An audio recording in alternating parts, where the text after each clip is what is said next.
제27장.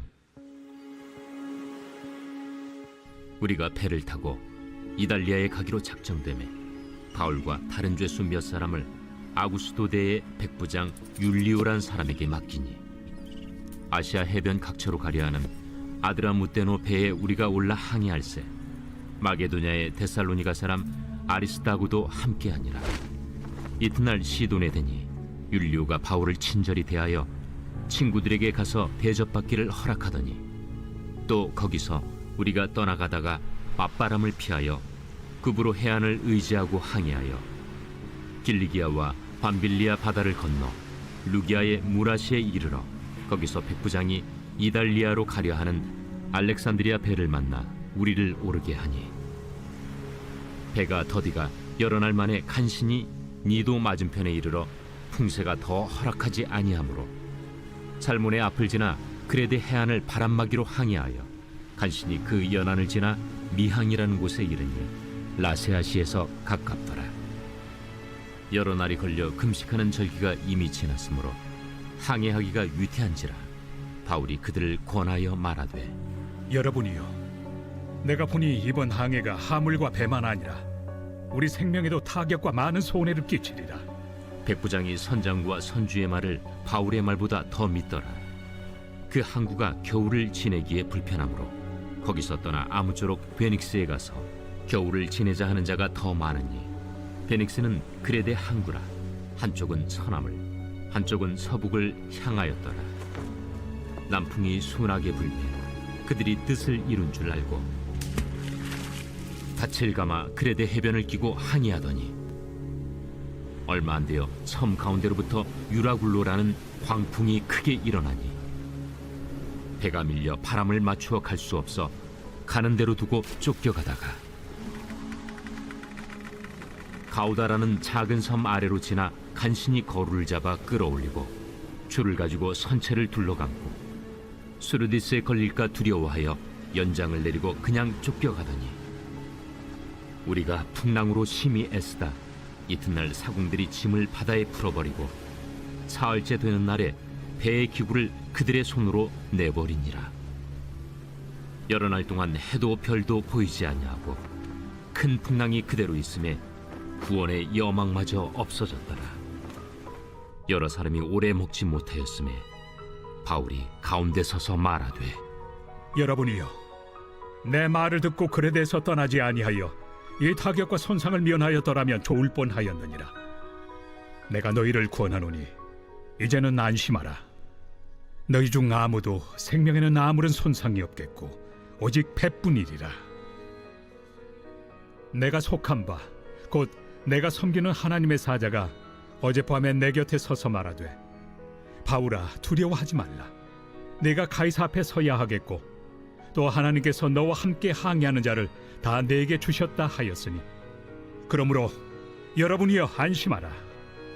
나는 내게 말씀하신 그대로 되리라고 하나님을 믿노라. 그런즉 우리가 반드시 한 섬에 걸리리라.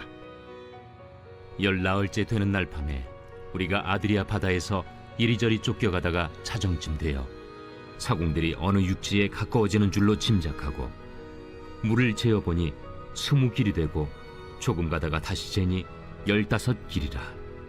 암초에 걸릴까 하여 고물로 단 넷을 내리고 날이 새기를 고대하니라. 사공들이 도망하고자 하여 이물에서 닻을 내리는 채하고 거룻배를 바다에 내려놓거늘 바울이 백부장과 군인들에게 이르되, 이 사람들이 배에 있지 아니하면 너희가 구원을 얻지 못하리라.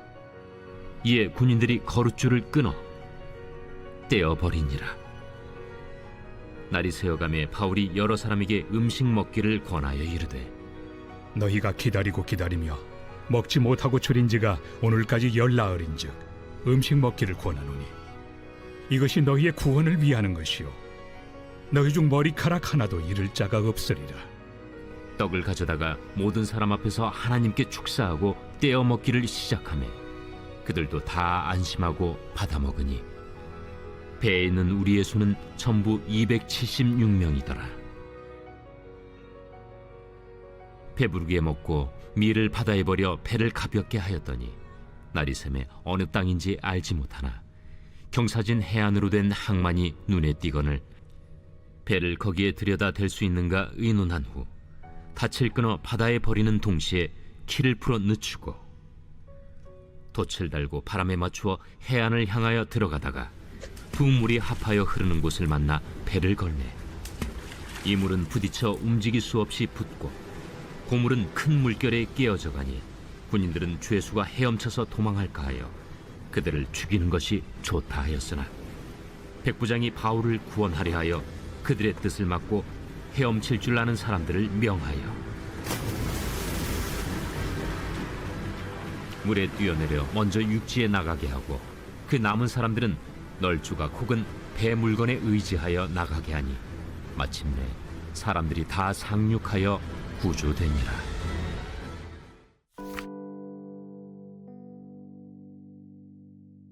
로마 황제 가이사에게 상소한 바울은 다른 죄수들과 함께 로마로 압송되어져 갑니다. 이 일은 로마의 백부장 율리오가 담당하게 되어 먼저 우리가 알아야 할 것은 바울의 로마행에 그와 함께한 동역자들이 있었다는 것입니다. 우선 사도행전의 기록자인 누가가 바울 옆에 있었을 것입니다.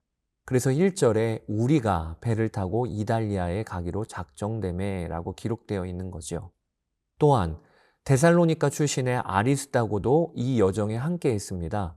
아리스다고는 에베소에서 아데미 여신을 섬기는 자들이 일으킨 소동 때에 바울 대신에 연극장에 갇혔던 사람이에요. 그러니까 바울의 선교 여정은 늘 팀이 함께 움직였다는 것을 우리가 기억합시다. 죄수의 신분으로 로마로 가는 여정마저도 바울은 동역자들과 함께였습니다. 이 사실은 우리에게 매우 중요한 신앙적인 도전을 준다고 싶습니다. 사랑하는 여러분, 신앙생활은 반드시 함께하는 공동체가 필요해요. 공동체는 선택사항이 아닙니다. 우리가 예수님을 믿으면 우리는 자동적으로 그리스도 안에서 다른 사람들과 한 몸이 됩니다. 또 다른 표현으로 하면 그리스도 안에서 우리 한 사람 한 사람은 하나의 건물로 지어지게 됩니다. 이 사실을 알아야 하는 것입니다. 성령님은 예수님을 영접한 한 사람 한 사람 안에 오셨지만 동시에 예수님을 믿는 공동체를 하나의 성전으로 삼으시고 임재하십니다.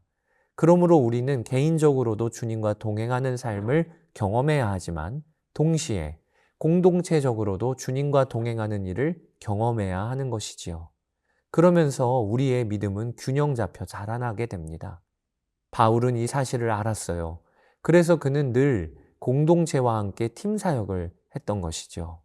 또 그는 그리스도 안에서 다른 사람과 주고받는 신앙적인 도전과 유익을 항상 갈망했습니다. 여러분, 그 위대한 사도 바울도 공동체가 필요했거든 하물며 우리는 어떻겠습니까? 여러분, 공동체를 갈망하고 꼭 참여해 보시기를 바랍니다.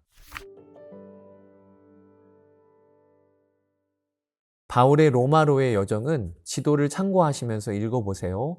바울은 무라시에서 배를 갈아타게 되는데 이달리아로 가는 그 배에는 총 276명의 사람들이 타고 있었습니다. 이 276명은 선원들, 로마 군인들, 죄수들, 여행객들, 상업 종사자들 등 매우 다양한 이들로 구성되어 있었을 것입니다. 그런데 배가 미양이라는 곳에 이르렀을 때 절기적으로 항해하기가 위태한 상황이 찾아왔습니다. 그때 바울은 이번 출항이 위험하니 시기를 좀 늦추자고 백부장에게 제안을 합니다. 백부장은 바울의 이야기를 듣고 선장과 선주에게 물어보았던 것 같아요. 이런 의견이 있는데 괜찮겠습니까? 그때 그들은 문제가 전혀 없습니다 라고 일축했습니다. 겨울을 지내기에는 좁고 불편한 미양보다는 모든 것이 잘 갖춰져 있고 특별히 환락과 유흥을 즐기기에 알맞은 베닉스로 빨리 이동하고자 했던 것이지요. 배는 베닉스를 향해 출항했습니다. 처음에는 순풍이 불어 아무 문제가 없는 듯 하였으나 이내 유라굴로라는 광풍이 크게 일어나 배가 심각한 어려움을 맞게 됩니다. 풍랑 속에서 여러 날을 버티다가 사공들이 짐을 버리고 배의 모든 기구를 바다에 버립니다. 그래도 풍랑이 그치지를 않자 이제는 살 소망마저 끊어질 정도가 되었습니다. 그때 바울이 배에 탄 모든 사람들에게 안심하라고 외칩니다. 제가 섬기는 하나님의 사자가 어젯밤에 말씀하시기를 제가 가이사 앞에 서야 하겠고 또 이 배에 탄 사람들 누구도 상하는 일이 없을 것이라고 하셨습니다. 라고 바울이 선포합니다. 여러분, 바울의 이 말씀이 얼마나 사람들에게 위로가 되었을까요? 너희들 중에 누구도 죽지 않을 것이라. 평소에는 콧방귀를 뀌며 지나쳤을 이야기겠지만 살 소망이 끊어진 것 같은 상황에서는 큰 위로가 되었겠지요. 사랑하는 여러분, 여기서 우리가 붙잡을 것이 있습니다. 하나님을 믿는 자의 가장 두드러진 특징은 담대함이라는 것입니다. 6번에 걸친 재판을 받을 때도 또 풍랑 속의 배 안에서도 바울은 두려움과 염려로 반응하지 않았습니다. 그리고 사도 바울이 이런 믿음을 가질 수 있었던 것은 그가 바로 하나님의 말씀을 들으며 사는 자였기 때문임을 우리가 알아야 하겠습니다. 그는 하나님과 늘 친밀히 교제하는 자였습니다. 그러니 폭풍 중에서도 주님의 말씀을 들을 수 있었던 것이지요. 여러분, 믿음은 오직 주님과의 친밀한 교제 속에서 자리를 잡고 자라나게 됩니다. 한 번의 황홀한 체험으로 믿음이 오는 것이 아닙니다. 매일매일 말씀 앞에서 주님의 음성이 우리 마음에 자리를 잡게 해야 합니다. 그만큼 믿음은 자라나는 것이지요. 사도 바울을 통해 배에 탄 사람들은 큰 위로를 받고 안심이 되었을 것입니다. 그런데 풍랑이 그칠 줄을 모르는 거예요. 14일이 되도록 풍랑이 지속됩니다. 나중에는 사공들이 배를 버리고 자신들만 살 길을 찾아 거룻배를 타고 도망치려 합니다. 바울은 백부장과 군인들에게 저들이 배에 있도록 해야 합니다 라고 외쳐서 거룻줄을 끊어버리게 됩니다. 이기적이고 무책임한 사공들까지 살리려고 하는 바울의 책임 있는 행동을 볼 수가 있는 거지요. 바울은 다시 한번 배에 탄 모든 사람들에게 주님의 위로와 격려의 말씀을 전하면서 음식 먹기를 권유합니다. 여러분, 음식 드십시오. 여기 있는 누구도 머리털 하나 다칠 자가 없을 것입니다. 바울은 그들 앞에서 떡을 가져다가 축복하고 떼어 나눠줍니다. 이 과정을 통해 배에 탄 모든 이들이 바울의 기도를 들었을 것입니다. 그리고 놀랍게도 그들 안에 평안이 임합니다. 276명의 사람들이 안심하고 음식을 받아 먹고 힘을 차리게 된 것이지요. 결국에 배는 완전히 파손되었지만 모든 이가 멜리데 섬에 상륙해서 구조가 됩니다. 사랑하는 여러분, 한 사람 바울이 275명의 사람들을 살리고 그들에게 복음을 전했습니다. 배에는 선장도 있었고 백부장도 있었지만 그들은 풍랑이 일어날 때 그 어떤 힘도 없었어요. 풍랑이라는 상황을 맞자 진짜 책임자는 예수님을 생명으로 모신 바울임이 드러났던 것입니다. 이 모습은 마치 우리 성도가 어떤 자들인지를 보여준다고 싶습니다. 성도는 가정이라는 배, 직장과 사회라는 배에 함께 타 있는 구성원입니다. 한 성도로서 우리는 특별한 존재감이 없어 보일 때도 있어요. 그러나 하나님의 눈으로 보면 성도는요, 가정과 직장, 사회라는 배의 영적 책임자요, 생명을 붙들고 있는 자들임이 우리가 오늘 알아야 하겠습니다. 한 성도를 통해 온 가족이 죽음에서 생명으로 옮겨질 수 있어요. 또 한 성도를 통해 한 나라가 뒤집어질 수 있어요. 이것이 여러분과 저의 정체성인 것입니다. 성도란 참으로 영광스러운 직분입니다. 이걸 꼭 기억하시고 오늘도 가정과 직장에서 생명의 통로로 사시는 여러분 되시기를 주의 이름으로 축복합니다. 감사합니다.